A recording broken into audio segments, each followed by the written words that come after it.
trying to navigate and making sure that they are hiring a band that can handle themselves appropriately and understand the flow of weddings. So we'll take a quick break. Sounds great. I appreciate you being here. And hey, if you like what you're hearing, I encourage you to check out our website at sarahzarella.com. And don't forget, you can actually subscribe to this podcast wherever you're listening so you never miss an episode. And I would so appreciate if you left a fabulous review on Apple Podcasts. Even better, share it with a friend. It's a great way to show your support. And now, let's get back to the episode. Well, welcome back to Wedding Secrets Unveiled, podcast friends. So before our break, Kevin, you were telling us a little bit about a story that you saved. Well, you were mentioning that there was a time when you saved the day. So I'm curious, what happened here? I think, yeah, I mean, there are so many. Largely, I think the fundamental point is just kind of keeping things moving. Like the itinerary, things have to shift on the back end sometimes. So like I had mentioned, some of them we've had where, something's happened in catering. I have a few, and we have to just sort of jump around things. And as opposed to having like what's on the itinerary that we've been given, we have to grab the reins and say, hey, something happened in the kitchen, let's move the toast up a little bit and we'll play a little bit longer, and then basically on the fly rewriting this itinerary that was presumably written by a planner a month or two in advance. But we've had some that, so I think a lot of it's just like keeping things efficient, keeping things moving, and sometimes there's nothing that you can do to really save the day. And one of them was, we had an event where there was some sort of failure with their fire alarm system, just kept going off. And the fire department came. We had to evacuate the entire building. The alarm was just going off, and we all went outside and came back in. And once we first got back in, we just started teasing that song, the Billy Joel tune, "We Didn't Start the Fire." Which wasn't a song we actually played, but we, listened to it really quickly and just, okay, cool. And we just came up with that and started playing the chorus to try to make light of it, because of course it's, it can be pretty irritating when something, again, getting back to that point, time is money, and these things these events are very expensive and stressful, and it's somebody's big day, and it's like this alarm, because it didn't just go off once, it went off several times. So we tried to make light of that, and the couple was laughing. They had a blast with it, and the whole room started singing this tune. The alarm started going off again after that, and we actually just kind of started to improvise around the pitch, like the sound that was going. We were just it wasn't as long. The fire department didn't have to come back, but we just kind of played something off of the beeping to try to just make it more musical, but. That point, I guess, is really just trying to be keep things light and moving, just flowing through the day. Well, that's actually I don't know what brought my mind to that point, but one of the things I was just curious about is I would assume that there's a level of you because you said something when you were telling the story that we listened to it and we're like, okay, we can play this. There's a level of, I'm assuming, right? Because again, I am not in your realm over here, but there's a level of there's certain songs right? But then I'm sure you get requests of songs that you don't know. So what happens in that take? Like, does that dictate price? Does that change? Does that and also, is that different from band to band, or do most bands in your industry handle it the same way? I guess my point is special requests of songs that you may not have in your directory. Yeah, that's a good question. I am pretty sure this varies a fair amount. I don't know exactly what other companies do, but I get a lot of that stuff comes from other people I know who play in these bands, but also couples who are like, hey, we're considering bands X, Y, and Z. This is how they handle this sort of stuff. I might get information in that manner. Some companies, I know they'll kind of push pre-recorded formal dances, like the first dance and the parent dances, largely because it's easier to do, and they're not to interrupt you, I've noticed that. I've noticed that where they'll have a live band, and then all of a sudden for their first dance, they'll actually have they'll play the actual track. And I was always curious if I'm sure part of that may be the fact that the couple wants that, but I think it's unique because I'm like, okay, well, you have a live band here. Yeah. So are you trying to say that sometimes people just don't know that track, and is it extra to learn it or something? I think that's how some bands probably do it. Some of like the lower price point kind of bands. I think some of the agency bands that are just thrown together, that a lot of times they're just trying to perform the set that they know. It's a really finite kind of amount of music that they know as a unit, and they just want to put on a good show and make sure that it sounds as good as possible. Some of these companies are straight up Rolodex, like computer systems, where every week, every gig, it's a different team. So they're sight reading, like reading the sheet music for everything that they're playing, and there isn't really going to be as much interplay, or nearly as much as an interplay as a band like us between the musicians. But it's a risky thing. I mean, you certainly can't just go butcher somebody's first dance and have somebody playing it the wrong key or playing the wrong arrangement or something like that. So to get back to the fundamental question, I think it kind of varies. As to answer, why do some people have a band, but then the formal dances might be pre-recorded. So from my experience, usually we include that. Ripcord will happily plays those songs. We put a lot of time and we rehearse, and we actually come up with really great arrangements where most people want those songs to be shortened. So say the song that they pick for their first dance is 4 to 5 minutes long. Most people don't want to be dancing for that long, whether it's their first dance or their parent dances. It might be 2 minutes. Some people want them even shorter, like 90 seconds. 2 minutes is like a nice sweet spot. 2.5 minutes, depending on how the songs, the tempo and the structure of the song, how it was written. But we are very good at removing certain elements of the song and coming up with these abridged versions of the song that feel very full and complete, but are more comfortable in terms of length. We nail the tempo, the sounds, like the patches, and we even, with some songs that are more kind of electronic in feel, we use software to lift some of the sounds and the patches off of these records. So we're not like playing to the track, but we'll actually use what's on the record to make more authentic sounds that really align with that. Or if there is a backing kind of like electronic drum track or something that's sort of a critical production piece for the song, we can include that and still play it live. So I guess getting back to it, I think a lot of couples are worried that if they pick a song that isn't, a Van Morrison tune or I guess what I mean is that a song that might have a more modern feel, that they're worried that the band isn't going to be able to replicate that. And a lot of scenarios, they're right. Like a lot of bands are unable to do so, but high level bands like us are able to nail that. And really, we get a lot of compliments where people are like astonished, like they'll kind of like that jaw dropping thing. A lot of times, like I'll look out and I'll see people are looking at us and they're looking at this, like they're trying to determine like, how does this sound like the record? They're definitely playing this, but it sounds like the record, or it sounds better. Like a lot of our couples come up and they're like, wow, I really love that song, but your version of it is even better than what I've experienced. Like you, Sarah, you remember that, like Ananda, the way Ananda sang your song and the way that we performed it, is something you remember all these years later. All these years. Yeah. And our first song was a popular song, but the version that we wanted was a female-driven vocalist. That was the version that we picked. Like, meaning we didn't pick it because that you have a lead female vocalist. It's because that was the version that was special to us, and she nailed it. The other thing that's interesting is, even like I'm a huge Stevie Nicks fan, almost to the point where I may or may not have named my daughter after Stevie Nicks, or it could be after my husband Steve.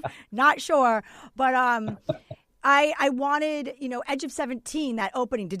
I wanted that to, and like, again, I mean, just nailed it. It's just these small little things that you just, it's these small little touches. But I just, so even at my wedding, my husband at the time, my husband actually, ironically, right, was a DJ. So not by trade, but his hobby, and he's a very talented DJ. He back in his heyday, he would play at like martini bars and background music, and then we have a whole system in our basement, and that's his hobby, and he's legit house DJ over here. So anyway, but my point where I'm going with this is he loves music, so he appreciates live bands, and he had a huge say in the music, and he wanted a live band. It was really important to him. There was a couple of music choices that was really important to him, and I was okay because I love his type of music. That's one of the things that we bonded over.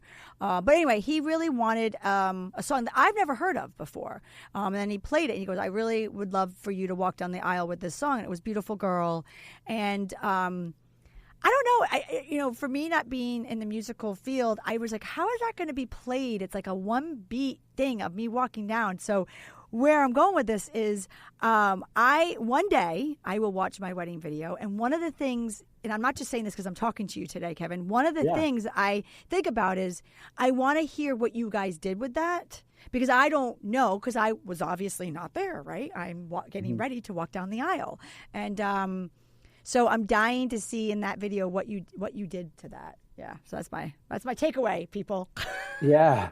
Well, when you do check that out, please send it over, because it's been a while, and the ceremony is generally pretty much always a smaller subset of the band. So I know like that on your particular song, it was a duo of keyboards and saxophone.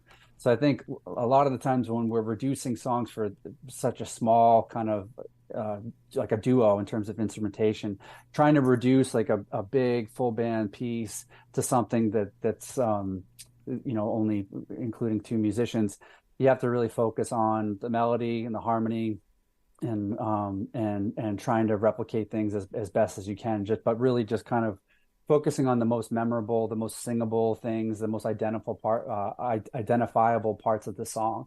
And that is an art form. Like that's one of the things I think that really plays kind of back into that really more elite sort of band option, is looking into companies that can provide all-inclusive options where you perhaps ceremony music, cocktail music, and reception music at a high level. And if you have kind of like an average sort of musician, it's gonna, and you take away all these layers and all these other instruments that would be playing that song with this person, it's gonna sound really stripped down. Like, well, that's what I was worried about. Yeah, if they're just playing the keyboard part, it isn't gonna be identifiable. But if you have a really talented musician, they can play the keyboard part, but also pull in the melody and pull in these other things. And even if it's a soloist, like a really high end soloist, but a lot of times we'll have two musicians for the for the ceremony, and kind of ramp that up.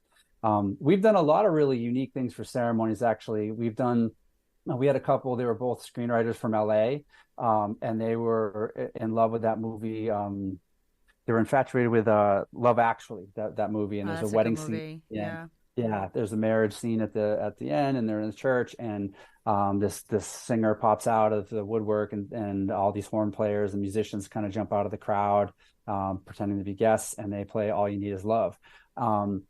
So we had a couple that wanted us to recreate that. So they rented some really gorgeous estate on the Cape in Massachusetts, and it started out as, I think it was keyboards and guitar, just played the majority of the ceremony, and then we brought a 10-piece band, and with us it has they'll have the 3-piece horn section, but 3 vocalists.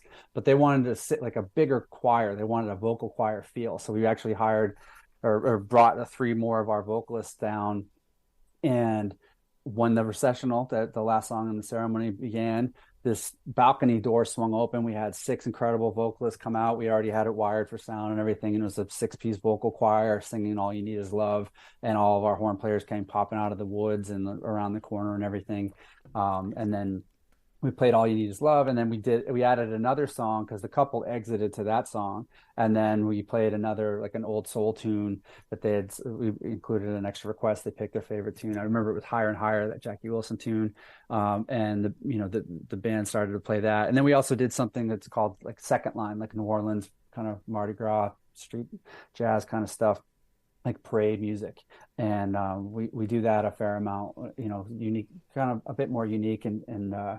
But we did a second line with all the guests and to walk them from that ceremony location around the building to another spot on site. And I know that during the break, Dan and I were talking with you. We were saying that Dan's just curious about, and I think you've touched upon it a little bit, but I think, obviously you've kind of already answered it, I would assume, but I don't know, having a band like yourself come. I mean, listen, when someone's going to spend that type of money, I would assume you really, there is something to level up and have a band that the musicians that are arriving, and the musicians know each other, versus, I think you used a word, and that was something new. It was what's the word that you just used? It's obviously an industry word that I didn't know. When people are just put together, you said a Rolodex.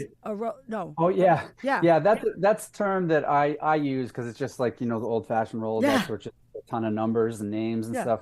And there are placement agencies. Effectively, they're not really bands, but they're front facing. They look like bands when you Google wedding band Boston or wherever you are. These bands will pop up, and there are several that are it's just a computer interface, and it's a database of, I don't know, I'm not really sure, say 1,000 people, 1,000 musicians or whatever they have in there. And they are basically just throwing together random people on these dates. I would presume they have prioritization with certain people, but largely the appeal from the musicians' end for these companies is that there is really very little commitment. Like 2-3 weeks out, they're just grabbing dates off of this calendar, and if they can't do the gig, all of a sudden they just say, "Oh, never mind, I'm not doing that," and they'll just send it to somebody else and put somebody else in there. So on the day of, you're getting this random group of people that's just thrown together by this computer system or booking agent. Many of these people don't have any background in music, or maybe they're DJs or something like that, and which is musically related, but they're not performers. So for me, from a staffing perspective, so to speak, like it's not just a matter of like somebody plays bass or plays guitar, let's put them on the gig. It's like, well, what are their strong suits? Like, do they have this type of experience? I mean, you can have some really elite like jazz players who don't really play the same repertoire. They're phenomenal musicians. They're world class, but they come in and they don't necessarily even know how to approach this type of music, or pop music or dance music or something like that. So all that said, I think, Dan's question, part of his question was, is that necessarily a bad thing? And are there situations in which that might make sense? And much like a DJ, I think it's price point. Like if you're looking to really spend the least amount that you can on entertainment, then go for one of those companies. That if it's either get a DJ or get one of these bands that's just thrown together, it's never going to yield the same effect as a band of musicians who plays together all the time, presuming that those musicians are talented, if they're which varies. Yeah. And coming from a photographer who's at weddings, all week, every weekend, different entertainment, obviously, like you said, the positive of that is they're getting live performers, right? And obviously, I'm sure a lot of these are really talented performers, but again, like you said, it's working together. There is definitely a reason why, and we've seen it, Dan, like you and I, we've seen it where we'll be at a wedding and we'll speak, that band sucked. Like, I hate to say it, but we're like that. Like, I mean, we've done it. I mean, right? Hate to say it on air, but then there's ones where we're like, wow, that was awesome. And like I said, there was a reason where, I was deep into my wedding planning. I already found our entertainment. I was like, this is the band. And now learning what I didn't know, but these are all the differences. These are all the things I'm sure that goes into it. Obviously talent, has to be first and foremost, but playing together and, and understanding just the flow of the vet and everything like that too. Certainly. So Kevin, talking a little bit more about songs, versus the bands, tell me a little bit about song selection and just how is that tackled? Sure. Yeah. So with us, we include a certain number of custom requests. We always want to, make sure that those formal dances, the first dance and parent dances, those are all covered and included. Really, whatever the couple likes. We've even played original music that people have written for these dances. We've had parents or members of the couple or their other members of their family who have written songs for these events. And we've actually backed them up. We've written, upon request, we've written horn arrangements to kind of augment their songs. And so in some scenarios, we've actually backed up those musicians from the family. But we've also had situations where we've just performed them and our vocalists would sing them, and we were just requested to perform these songs. So that's pretty atypical. Like there aren't a lot of bands, I think, that could do that at a high level.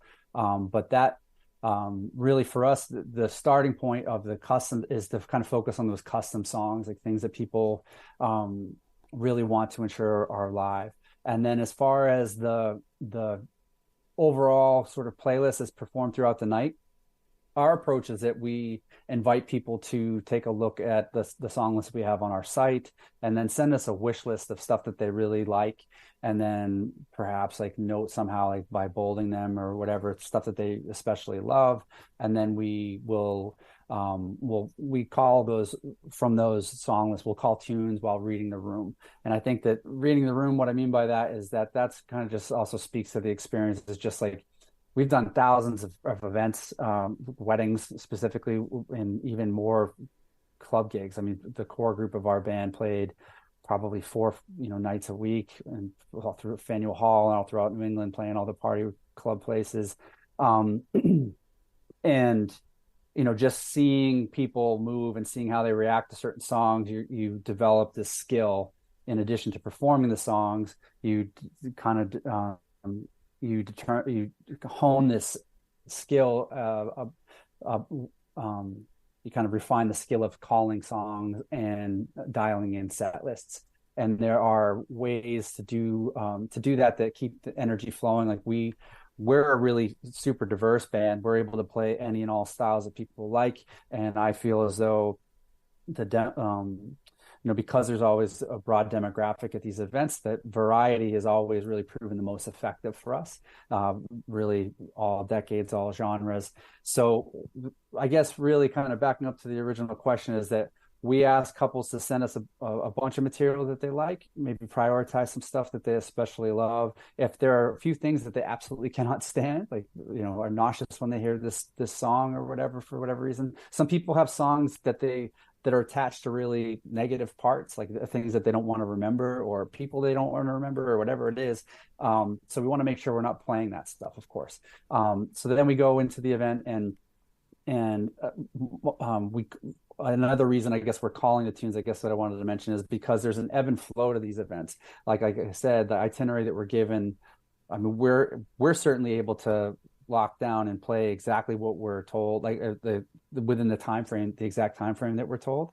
But a lot of the times they're supposed to, you guys know, I mean, you're in the industry, we're going to have 4 toasts, they're 5 minutes each, so 22 minutes later you're going to be playing again. It's like 12 minutes into that first speech, you're like, okay, this wasn't 5 minutes, like this person's still going. This is going to take a while. And so it could be an hour, and that's another way that we wind up improvising and saying, okay, we need to shuffle this around. And the set list, the reason I'm reiterating this is that more so that the set lists, like to go into an event like with this really specific set list, it just doesn't work. I mean, I tried that when I first started this. I thought, okay, yeah, this is the itinerary, and we went into it, and it's like, woof, there's just too many moving parts. And so having a band that has that skill, and band leaders who have those skills to be able to call the tunes is critical. But I think another good point is, for me, just, at the risk of sounding arrogant, we're really very good at what we do. We've been doing it for a really long time. So I think for us, like when you hire for a couple, from a couple's perspective, doing the due diligence to find these vendors that you really are comfortable with, you like their energy, and for us, a lot of times people have found us on a preferred vendor list, but their wedding planner knows us, their photographer knows us, like there are all these things lining up, and, oh, hey, and I just found out you played my best friend's wedding or my cousin's wedding or whatever it is, as well. So like people who find us, a lot of times they already have that confidence that we're really, we're going to do a great job. Part of that is calling tunes and doing, which songs and when to call them. And I think if you hire people who are very good at what they do, in this particular case being entertainment, the bands, couples shouldn't really need to stress out about exactly what songs they're going to play and when, because I think the due diligence step of hiring people who are very good at what they do should pay, like, should, I guess, kind of like pay dividends later. Like that's kind of the return on investment. And when you're hiring people who are very good at what they do, on the day of, you don't have to worry about them not getting the party fired up and getting people raging and dancing, singing the whole time.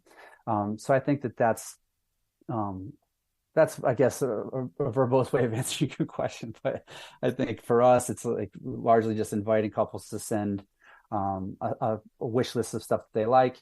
But I guess on the flip side of it, having couples, be confident in the bands that they've hired to do a good job with that material. That said, again, you get what you pay for in this industry. So if you hire an inexperienced band or a band of thrown together random people or some agency band, a lot of times they're just going to show up and play, the 40 songs that they were given. It doesn't really matter necessarily what you like. And what you don't like. That's, I guess, another quick thing. A lot of times couples are really worried about, what songs they don't want to hear. And like I said, if there are some things that you really, really hate, then of course nobody, you don't want to hear that. But we do have a lot of couples who kind of, in my opinion, they get a little overzealous in that department, and they try to, effectively sort of black out like all these like really great effective songs. Like at the end of the day, we're there to make sure everybody's, having a blast and dancing and singing and stuff. And some of these do not playlists we get, they're surprising to me because they are, this like list of these like really wildly effective tunes that people are definitely going to want to hear. So it's kind of a balance, I think, with a really talented band and band leader.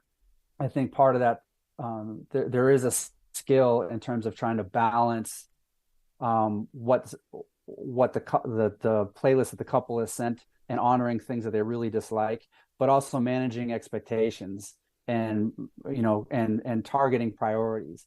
And I guess that's one thing. Like a lot of times, like we have final planning calls with our couples, and a lot of the times, I mean, every couple's different. Some people don't really want to get into the weeds towards the end, but where I'm going with this is that if we get a wish list and a do not playlist, and there's some stuff on that do not playlist that we know is going to crush, we'll a flag will pop and we'll be like, hey, is this a hard no? Like this is something that works really well, or this is a song that we do in this medley of multiple songs, or yeah, I know you really don't like the song, but it's when you have a conversation, I guess, with people about this, a lot of times it's just they really don't like that artist sort of vibe, like that. Who, and obviously, Bruno Mars isn't going to be at your wedding. It's not going to be his voice, and the songs that he's written, they're great tunes, and they're very similar to the songs that his idols have written, and they're they're a good vehicle with which we can get people fired up and throw like these cool solos in and have whether it's him or somebody else. But I guess my point is that they're for us, well, if it's a hard no, we definitely don't want that, then no problem. But more often than not, when we share our insight and say, yeah, that one, maybe we have us include that, they'll say sure. And then we have probably at least couple hundred people who have thanked us later and said, hey, I know I said I didn't want that song, or I didn't want anything by that artist or whatever, but you were right, that crushed, and that was like probably the biggest tune of the night. Well, Kevin, I could sit here and talk all day, but Dan and I are going to see you in a few months at one event for sure. I know you had the other band coming, but with that said, it's time for our wrap-up question. What are some key points that couples should be asking a band when they are inquiring to make sure that they are working with a professional company to ensure that their day is an absolute perfect event? Sure, yeah. So I think, fundamentally, I think the starting point would be, of course, like availability and pricing, trying to make sure that people are getting a realistic idea of whether or not certain bands are a good fit for them in terms of what they're looking to spend. And of course, availability is a starting point. With us, we have multiple bands, so we're generally able to accommodate um, different dates with other bands. Like, I guess what I mean by that is that sometimes people have heard one of our bands and they come to us and that band's booked, but one of our other bands is available. So we kind of usually we'll have the conversation about what bands we have that are available, and then the price point. I think as far as, a second question would be, or the next kind of part of it would be, I suppose some stuff that we've talked about already in the sense that for me, I think it's very important to determine how a band is constructed, like who's in the band. Are these random people thrown together? Because I have a lot of conversations, throughout the year with couples looking for bands, and a lot of them have no idea that there are these agency things that are just thrown together. Others do, and I can tell by the questions that they're asking right out of the gates that whether or not that they have that experience. And a lot of the times these people have friends or family members who hired one of those kind of lower price point bands that is thrown together and it didn't turn out well on the day of, and they didn't enjoy the experience musically. There's some sort of issue with any number of the parameters we've already talked about, timeline, breaks, that kind of stuff. So I think how the band's put together is a pretty good, it is a very important piece of information for me. And then I would say from there, again, something we've already talked about, I think it would be, requests, how many requests are included, how formal dances are approached, if those are included, the overall playlist, how that's determined, how much input the couple has. Some couples don't want to play a role in that. They're like, hey, I'm a lawyer. I like music. I know I want a killer band, but I don't really know. Like, I have two songs I really like, but other people, they'll send me Excel spreadsheets of 500 songs with color coordinated degrees of preference, and they're like super fans of music, and they come from that perspective. So I think that's a good thing to iron out. And I think that having actual conversations with all your vendors, really, but with the bands, I think that's important. And what I mean by that is that sometimes these preliminary questions, a lot of times it's understandable that all that, like the initial stuff, like, are you available, that's done via email. But I feel like having a conversation, like investing the time, investing an hour or whatever into talking to these people and figuring out, does this feel good? Like, go with your gut. Like, you get a sense of what they have invested, like if they're really passionate about what they do, if they're that'll come from how they're speaking about their business and the people that they work with. I think that's important. I think that one thing that's important that I guess really what I was going to say is, one thing that varies with events and in terms of live music seems to vary regionally, meaning we perform in Boston and New England a ton. That's our home market, but we work in the tri-state area and New York a ton as well, and beyond. And then even within Boston, we work with a lot of couples who are from New York in the tri-state area, or if we're in the Vineyard or Nantucket or something. And there's a question of how, like, breaks, like, does the band take breaks? When do they take breaks? How many breaks? And kind of like a New York sort of market, there's what's called continuous event, where there's effectively no break in live music, except for when people are giving toasts. There's always some sort of live music happening. In Boston and New England, that's not really customary. It's not as customary, I should say. So most of the people who grew up here or have been to the majority of their weddings, as guests in this region, they're used to that. But there are a lot who are expecting this continuous event kind of thing because of where they come from or the events that they've seen. So that's a point of distinction that I try to make initially, is just like, again, managing expectations and just determining that type of event, like if it's going to be something where they're hoping for a continuous experience.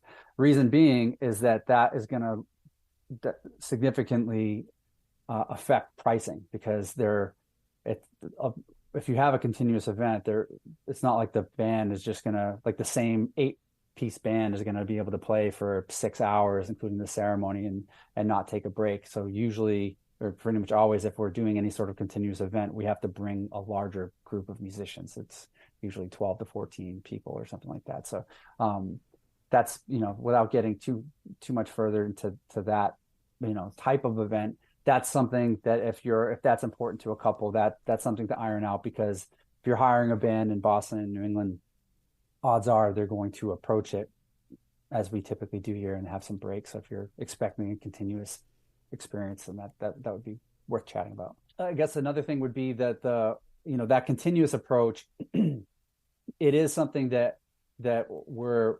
happily accommodate. And for some, it's an important thing. But for me, it's sort of like when if you go to see a concert and you go see your favorite band, they're gonna wind up taking some breaks. Or if you do have an artist that plays for 2-3 hours straight, there's gonna be ebb and flow to the performance. Largely, when people are hiring us, they want some slower music during dinner and the formal dances, and for pacing, we'll maybe call a slower tune throughout the night. But a lot of our couples and clients of all sorts, they want us to play at or near 10, the entire time. They just want to rage. They want everything to be super high energy. And if you play 3 hours of high energy stuff, it wears people out. Like, you'll get ear fatigue. People need to there needs to be some pacing there. And physically, it isn't safe to do. You can't sing for that long. You can't play for that long without pushing injuries. So even when you have these artists like, Bruce Springsteen or like Sturgill Simpson, I know, he does some really long sets, and it's incredible to see. They'll have these flows where they'll break it down. And for us, that's not, for clients hiring us, they're not usually looking for that. But that is another method that would be used to try to provide a continuous event where there's always something playing. It would just be, there'll be something playing live, but it's not going to be that 10-piece band. It might just be keyboards and sax, or keyboards and a vocalist or something, kind of playing a ballad and pacing things. And a lot of times people are going to go to the bathroom during that portion and do it. So you might as well have a break with iPod and just have the high-end band, like the full band, just crushing the whole time. Well, Dan and I have always been told by numerous different entertainers that the sweet spot that they love is 2 hours.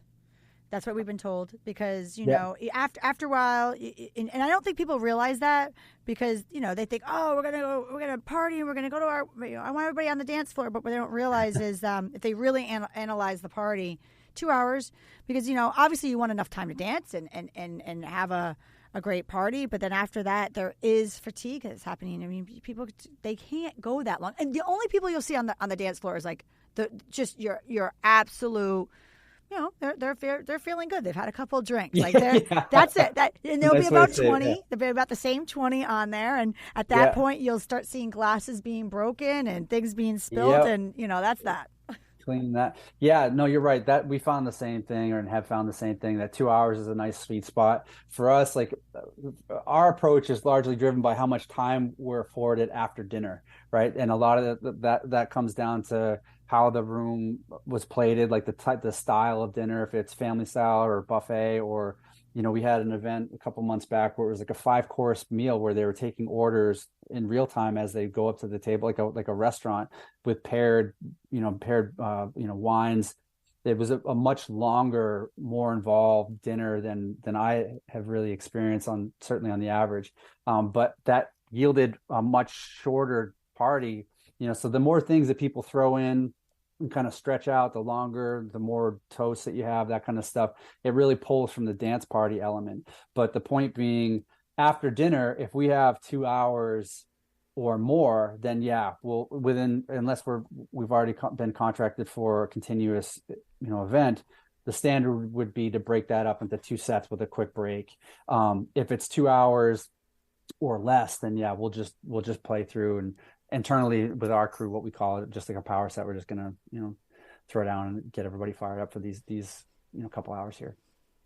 Well, with that said, Kevin, I want to thank you so much for joining me on this week's episode of Wedding Secrets Unveiled. You helped our listeners become one step closer to a stress-free wedding planning. Can you tell everybody where they could find you? Yeah. I think the best way to find us and contact us would be through our website, which is ripcordmusic.com. So RIPCORD music.com. And from there, we have links to our Instagram page and, socials and that kind of stuff. But that's the best way to find us. There's a contact page on that site that you can get in touch with me, submit something. And like I said, I like to hop on the phone and chat pretty much right at the beginning of the process to see if we're a good fit. But that's the best method. And again, yeah, we're actually about to unveil a new website. We have some new videos that are going up there soon. So, and also too, I mean, they could find you back-to-back weekends at the Zarella household this spring too. But what I'll do is I'll have for our listeners, we'll have Kevin's information on our episode show notes, which you can find on our blog and our website page at sarahzarella.com/podcast. So thank you, Kevin. Thank you. Thank you for listening to Wedding Secrets Unveiled. I appreciate you being here. And hey, if you enjoyed this episode, I want to tell you something. I encourage you to check out our website at sarahzarella.com. We love photographing while having fun, of course. Check out our podcast page on our website for our show notes along with upcoming episodes with your local wedding experts. Listen in as we help you plan your epic event. And don't forget that you can actually subscribe to this podcast wherever you are listening so you never miss an episode. I would so appreciate if you left a review for us on Apple Podcasts. Even better, share it with a friend. It's a great way to show your support and let us know what you think. If you know any wedding experts that would like to be a guest, we have a link directly on our website where they can let us know. Thank you for listening.